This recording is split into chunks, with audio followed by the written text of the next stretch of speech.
to the 27-yard line. The Raven offense set at the line for this next drive. A tale of two extremes already in this game. A touchdown pass on their opening drive followed by an interception last time. Now Cunningham has the ball knocked down, and the Seahawks have picked it up. And they bring this one back. It's a fumble recovery and a Seattle touchdown. Huge play by the defense, not only to force the fumble, obviously, but to return it for a touchdown. And I know it's no fun for anyone who plays offense, but isn't it fun to see how a defense rallies when there's a fumble return and everyone tries to find someone to block and bring it all the way home? I always like their celebrations because they don't get there that often. No, they're not choreographed very well usually. Myers connects on the PAT, and that makes the score 14-7. So here's the kickoff now as they'll get it again following that fumble return for a score. This is taken at the 3. And some good coverage there by the kick team as they'll bring him down at the 16-yard line.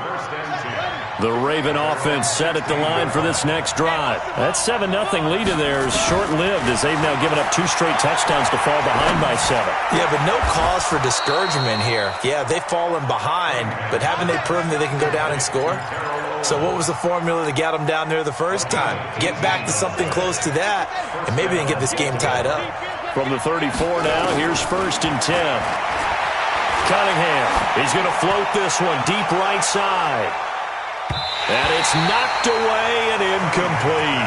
Bradley McDougald that time able to knock it away. This secondary has been roasted in this first half, but they get a measure of revenge there. Nice play on the deep ball. Yeah, they're going to need a few more plays like that in order to get their confidence fully back, but that's one step in the proper direction. And the Seahawk defense gets to him, and they bring him down. Oh, my goodness. Was that a defensive back that got to him with the pressure? Oh, look at the former defensive back. You're all smiles up here. I hope everybody can hear my smile on that play. Now Cunningham. He's going to rifle one deep left side. And this will be caught at the 30. A big play that time for the Ravens. 49 yards. First down, Ravens. We remind you that coming up at halftime, we'll pay a visit to Jonathan Coachman. He's in Orlando, and he'll have our EA Sports halftime report. He's going to take a shot for the end zone. And he knocks the ball away, and it falls incomplete.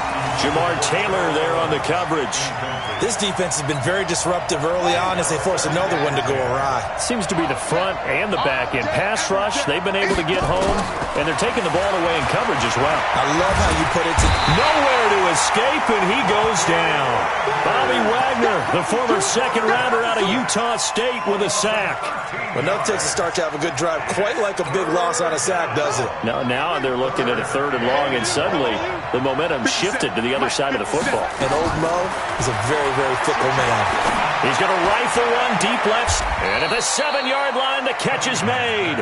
They're able to convert on 3rd down, and that sets up a 1st and goal. What a game it's been for this duo. They remind me of a good comedy team. They know how to play off of each other so well. No matter how one riffs, the other's right there to pick them up, and they are shredding them in this ballgame. Now a throw to the end zone on 1st down, but it winds up incomplete. He was looking for Brashad Perriman, but it'll be 2nd and goal. It's been my observation there's been a nice variety of play calling defensively. You and I often talk about an offense's ability to keep a defense off balance with what they're doing. I think the converse has been true in this game. I think you're right. They seem to have gone off tendency quite a bit, but only the 2nd quarter, a lot of time to change things. Back in the end zone, could he get his feet down? No, it's incomplete. This stadium once registered as the loudest roar ever recorded, and you can hear him now. 3rd and goal. Into heavy traffic, and it's intercepted. Shaquille Griffin with a pick. And not much on the return there. He'll take it only up to the 9-yard line. Well, partner, let's talk Super Bowl. We have to. Before the year, by the way, we made predictions for the Super Bowl. You got one of the teams right. You had Kansas City and New Orleans, but you had the Saints winning. I also had the Saints there, but losing to New England. And now we get a chance to rectify things. So who's going to win the big game, partner? Well, I think San Francisco wins 35-34.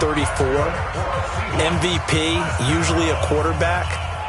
But in this case, we're going to have an upset. Middle linebacker Fred Warner is going to have 13 tackles and an interception return for a touchdown and be the upset MVP winner over Jimmy Garoppolo, because in the Super Bowl, if the quarterback does anything, he wins the award. But this time, the defense, which got them there, is going to take charge, and Fred Warner walks away. Super Bowl MVP.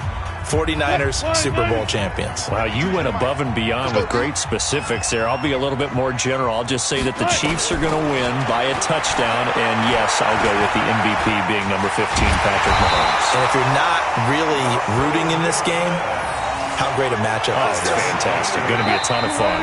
Now the Seahawks forced to use their third and final timeout as the clock will stop with 21 seconds to go here in the first half.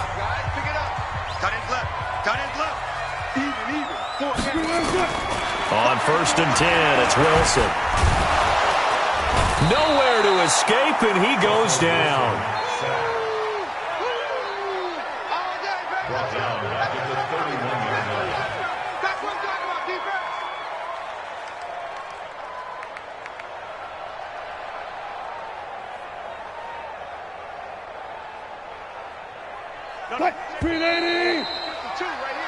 So 2 quarters down, 2 remain. Charles and I return after the break. And we welcome you back now. Alongside Charles Davis, I'm Brandon Gaudin, getting set for quarter number 3 here.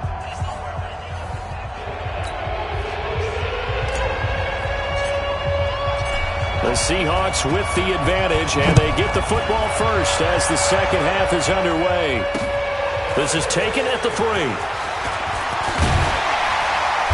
And he'll take this across the 25, couple extra yards, up to the 27-yard line. Coming to the line here to begin their next drive, the Seahawks offense. They have the lead. Now they'll be looking for some separation here as we begin the third quarter. I like the way you term that, because now I think they go a little bit deeper into their playbook. They like what they did in the first half. That worked okay. But in order to get the separation that you just talked about, change things up a little bit. Change your tendencies. Try and hit them a little bit more with some things they didn't see in the first half. We'll see if they do just that. 2nd and 10 now. Wilson going back to Moore. This time he's got him complete. Well, that's what you're looking for when you want to throw the ball downfield. You want one of those guys who can play out on the perimeter, can play out wide, who can not only get open, but when they're covered, can uncover themselves downfield and create catches. Here's Wilson to throw. This one into the hands of Metcalf. And they'll get it up just short of the 45 at the 44. It's a gain of 12, first down Seahawks.